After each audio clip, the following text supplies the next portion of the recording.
안녕하십니까. 저작거리에서 바라본 20세기 예술. 오늘은 1907년 피카소의 아비뇽의 처녀들입니다. 막스 플랑크가 1900년에 에너지는 연속적이 아니라 불연속적인 양자라는 작은 덩어리로 방출되고 흡수된다는 그런 가설을 발표하면서 이제 양자 이론이 시작이 되죠. 그리고 1905년에 아인슈타인이 특수 상대성 이론을 발표합니다.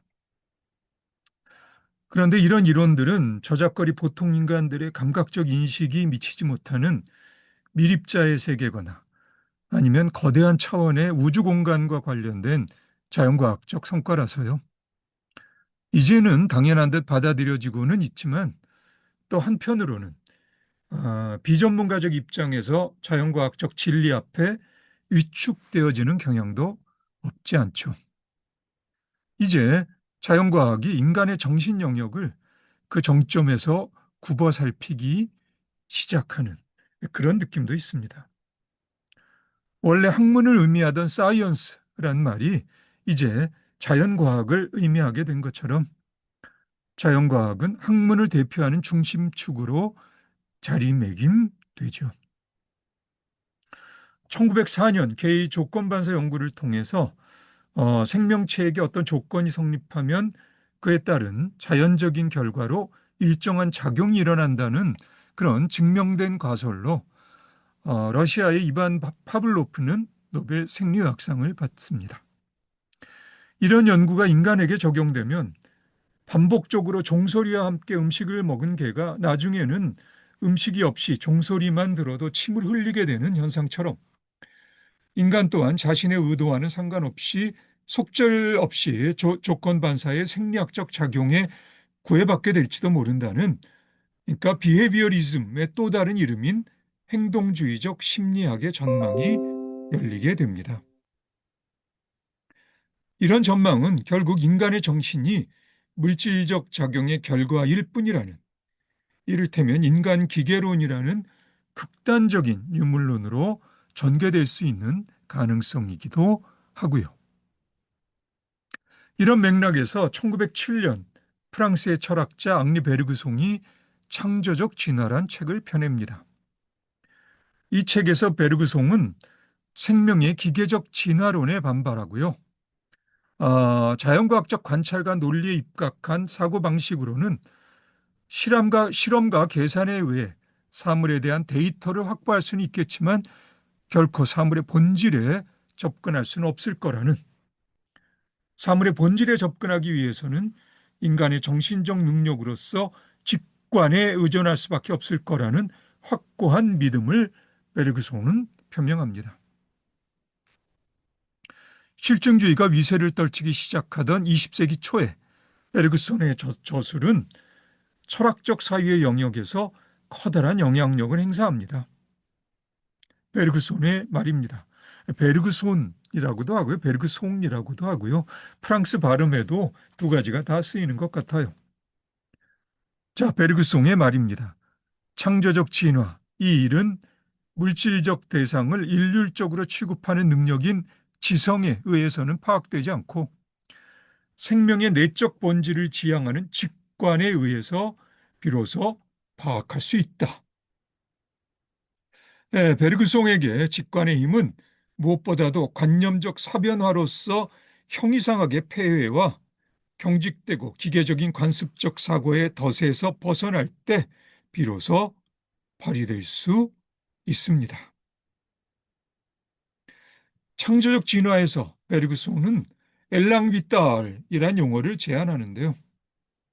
우리말로는 생명충동 정도로 번역될 수 있는 개념으로서 유기체의 내면에서 화석화된 고착감을 풀어헤치려는 역동성의 발현으로 이 용어를 이해할 수 있습니다. 동양적 사유로는 삼라만상에 내재된 활성화된 기의 작용 정도로 이해할 수도 있겠네요. 그러니까 우주적 차원에서 진화는 이러한 근원적인 생명 충동이 작용함으로써 가능한 것입니다. 베르그송의 철학적 사유가 영향력을 행사하게 된 데에는 저작거리에서도 이해 가능한 수준에서 진보나 발전 등과 같은 경험적 현상에 내포된 활력이나 생기 등과 같은 개념의 접목이 가능하기 때문이기도 하겠네요. 여기에 창조나 상상력 등과 같은 개념들이 어우러지면 베르그송의 철학적 사유는 예술에도 적용 가능한 의미를 내포합니다.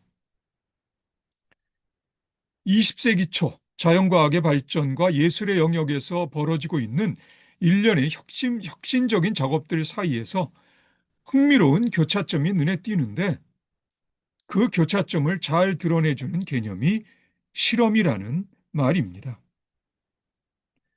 예술에서 언제부터 실험 예술이란 말이 쓰였는지 나로서는 확실하지는 않지만 내 생각에 1907년 화가 피카소가 발표한 아비뇽의 처녀란 그림은 적어도 나에게는 예술에서 실험이란 말을 떠올리게 하는 중요한 작품입니다.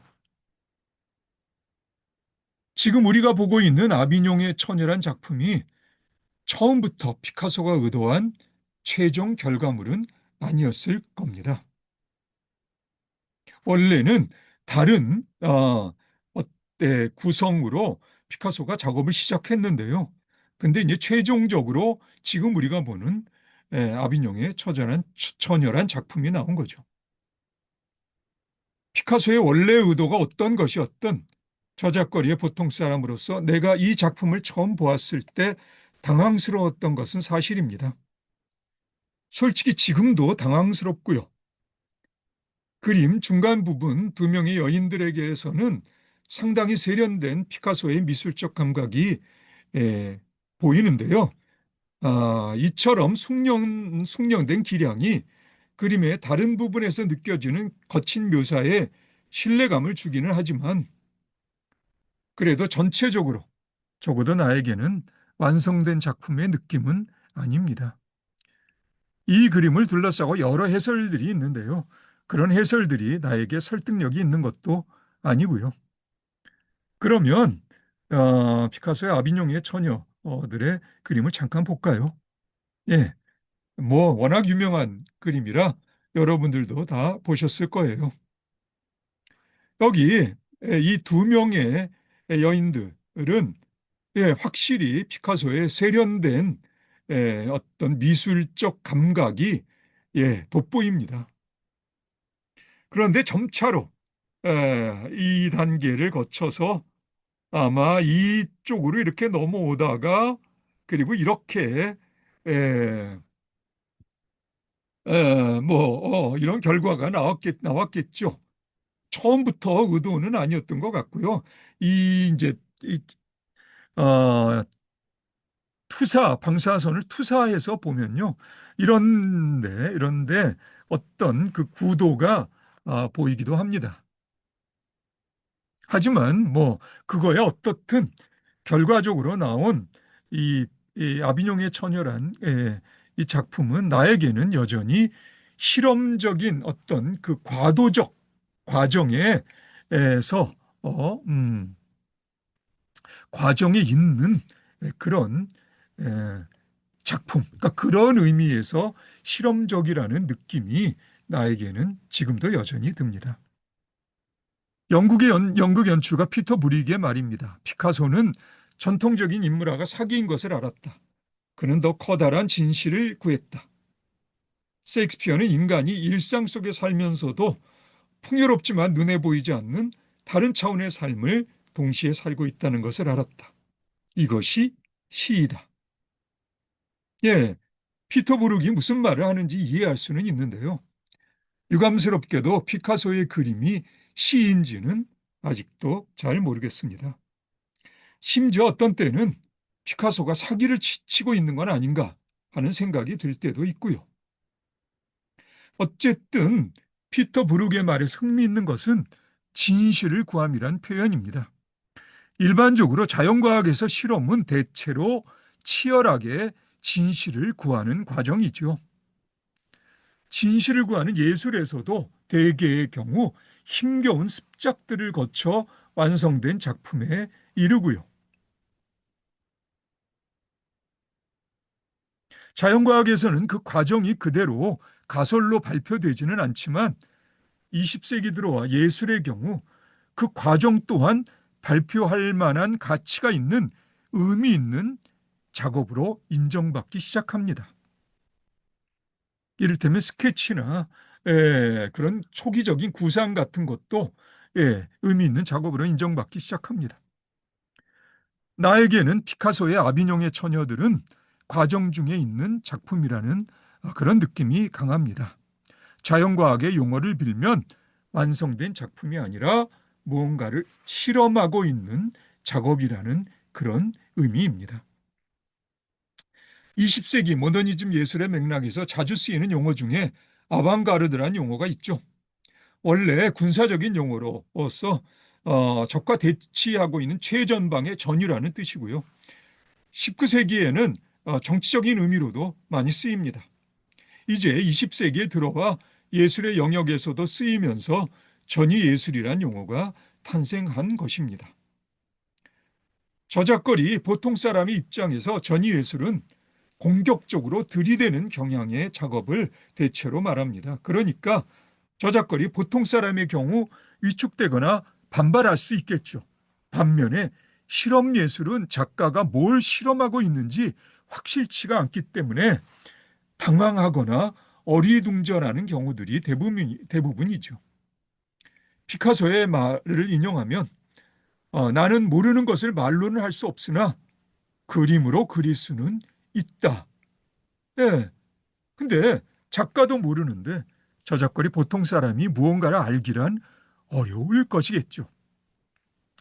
그래도 피카소 본인이 그림에서 무언가를 실험한다는 과정 그 자체보다 그래서 결국 찾아낸 무엇이 중요하다고 피카소 본인도 생각하고 있는 것 같습니다. 그래서 1912년에 피카소가 한 말입니다. 화실이 실험실이 되었다. 예.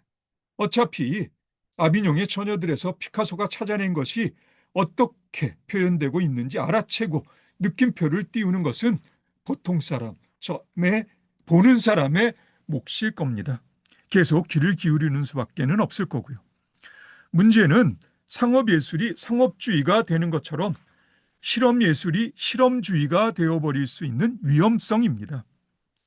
반복되는 실험 그 자체를 위한 실험, 새로움 그 자체라는 도그마. 이런 경향은 저작거리에서 매너리즘, 데카당스, 퀴치 등과도 연결될 수 있는 가능성이 있기도 하겠고요. 자, 베르그송의 엘랑비탈이라는 용어를 떠올려 보면 피카소는 평생 한 지점에 고착되어 버린 화가가 아니라 끊임없이 자신을 활성화한 화가라 할 수 있습니다. 그렇게 그의 작업에서 느껴지는 창조적 진화인지까지는 모르겠지만 적응력으로서 생명력이 있습니다. 미국의 실용주의 철학자 존 듀이는 생명의 에너지, 바이털 에너지를 이렇게 정리합니다. 한 개체가 주변 사회적 환경과 생존의 적절한 방식으로 어우러질 때 경험되는 조화로움. 저작거리의 보통 사람이 나로서는 화가로서 피카소의 평생에 걸친 작업을 한 문장으로 정리하는 적절한 묘사라고 생각됩니다. 그럼 오늘은 여기까지 할까요? 오늘도 수고 많으셨고요. 그럼 우리 다음에 다시 봅시다.